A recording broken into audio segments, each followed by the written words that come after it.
Good morning, class. This is your lecture 6 on chapter 3, that is national income and its related aggregates.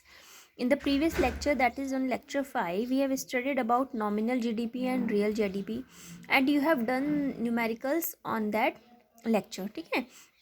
Now we are starting new topic, GDP and welfare. This is the last topic in this chapter.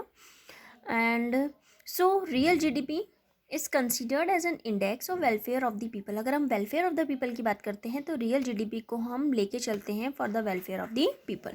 Real मतलब welfare of the people मतलब in terms of availability of goods and services पर person, कि एक person के पास में कितनी goods और services की अवेलेबिलिटी है. ठीक है.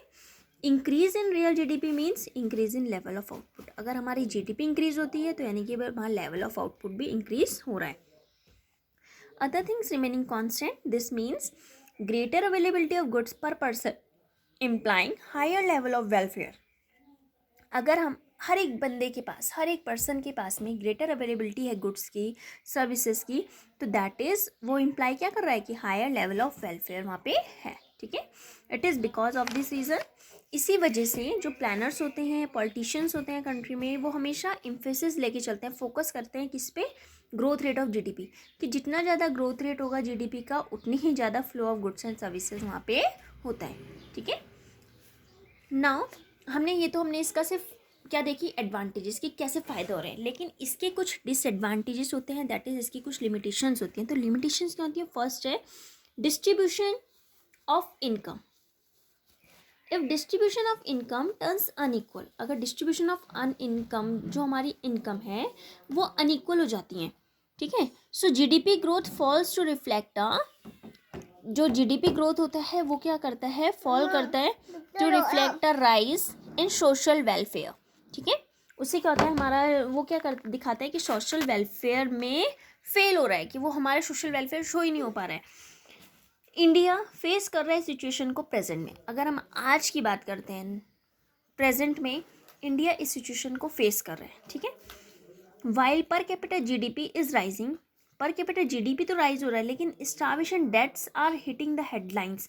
आप देखते होंगे रोज़ न्यूज़पेपर में आता है कि स्टार्वेशन मतलब भूख की वजह से जो है, भूखमरी की वजह से क्या हो रहा है, लोगों की डेथ हो रही है. रीज़न क्या है कि डिस्ट्रीब्यूशन ऑफ इनकम जो है अनइक्वल है, कि मतलब कुछ के पास ज़्यादा पैसा है, कुछ के पास कम है, कुछ बिल्कुल ही गरीब है, किसी के पास खाने के लिए भी कुछ नहीं है. ठीक है ना. Now second is composition of GDP. It may not be welfare oriented. हम कंपोजिशन ऑफ जीडीपी को वेलफेयर ओरिएंटेड नहीं बोल सकते.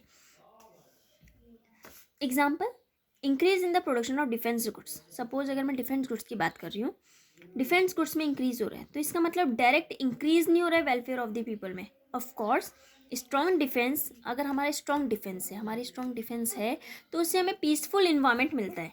ठीक है. लेकिन उसका मतलब ये नहीं है कि वो हमारा सोशल वेलफेयर इनडायरेक्टली दिखा रहा है, उससे डायरेक्ट नहीं आए लेकिन इनडायरेक्टली वो सोशल वेलफेयर शो रहा है. ठीक है. Non monetary exchanges. Non monetary exchanges means, monetary means जिसमें वी कैन यूज़ मनी, लेकिन non monetary means that is barter system. ठीक है ना. आपको पता है कि इन रूरल एरियाज में अभी भी बार्टर सिस्टम वहाँ पे होता है, बार्टर सिस्टम ही वहाँ पे चल रहा है. Payments for farm labours are often made in kind rather than in cash. कि हम फार्म लेबर्स की अगर बात करते हैं तो कैश की जगह हम लोग क्या करते हैं, उनको क्या करें, बार्टर सिस्टम ही वहाँ पे यूज़ होता है. All such transactions remains unrecorded. ये सारी ट्रांजेक्शन्स, अब अगर हमें मनी में कोई ट्रांजेक्शन करते हैं, अगर मनी में कोई ट्रांजेक्शन होती है तो वो क्या होती है, रिकॉर्ड कर सकते हैं. लेकिन अगर हमारे बार्टर सिस्टम में हो रहा है, कुछ हम गुड्स वगैरह हम क्या कर रहे हैं, एक साथ एक्सचेंज कर रहे हैं, तो वो अनरिकॉर्डेड रह जाती है, कुछ ट्रांजेक्शन हमारी अनरिकॉर्डेड रह जाती है. This causes under estimation of GDP. इससे क्या होता है, जीडीपी में अंडर एस्टिमेशन मतलब जीडीपी की वैल्यू नहीं निकल पाती है.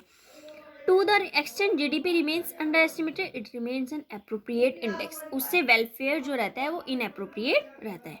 ठीक है.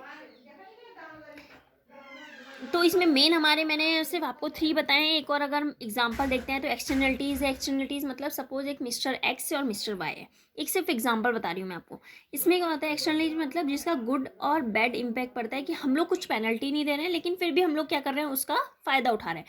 जैसे एक मिस्टर एक्स है, एक मिस्टर वाई है, 2 पर्सन है. मिस्टर एक्स का क्या है, मेंटेन रखता है वो अपना ब्यूटीफुल गार्डन, और मिस्टर वाई क्या है, उसका पड़ोसी है. वो सिर्फ उसको एंजॉय करता है, ठीक है। It adds to welfare of mister Y, लेकिन इससे क्या हुआ, खर्चा कौन कर रहा है, मिस्टर एक्स कर रहा है, लेकिन फायदा कौन उठा रहा है उसका, मिस्टर वाई उठा रहा है, ठीक है। तो ये एक्सटर्नलिटीज में आते हैं, मतलब जो बाहर की हम चीज़ें लेके चलते हैं। तो जो हमारे मेन लिमिटेशन है वो डिस्ट्रीब्यूशन ऑफ इनकम है, कंपोजिशन ऑफ जीडीपी है, नॉन मॉनेटरी एक्सचेंजेस है, ठीक है। Thus, there are serial limitations of GDP as an index of welfare. These limitations reduce the significance of GDP as an index of welfare. ये जो limitations हैं, इससे हमने advantages को, ये जो हमारी limitations है, इससे हमारे जो welfare है index, अगर हम welfare की बात करते हैं तो इससे हमारा GDP क्या हो जाता है, कम हो जाता है, ठीक है। तो ये आपका लास्ट टॉपिक था इस लेक्चर का, दैट इज लेक्चर 6 का आपका लास्ट टॉपिक था ये। अब ये लास्ट टॉपिक कंप्लीट हो गया है। Now we have starting in the next lecture, that is methods of calculating national income. Okay, this is your last lecture. Now I will give you home assignment, and this is your last, and you have to do these notes in your notebook and the questions also, which I will give you in a home assignment. Okay, thank you, have a nice day.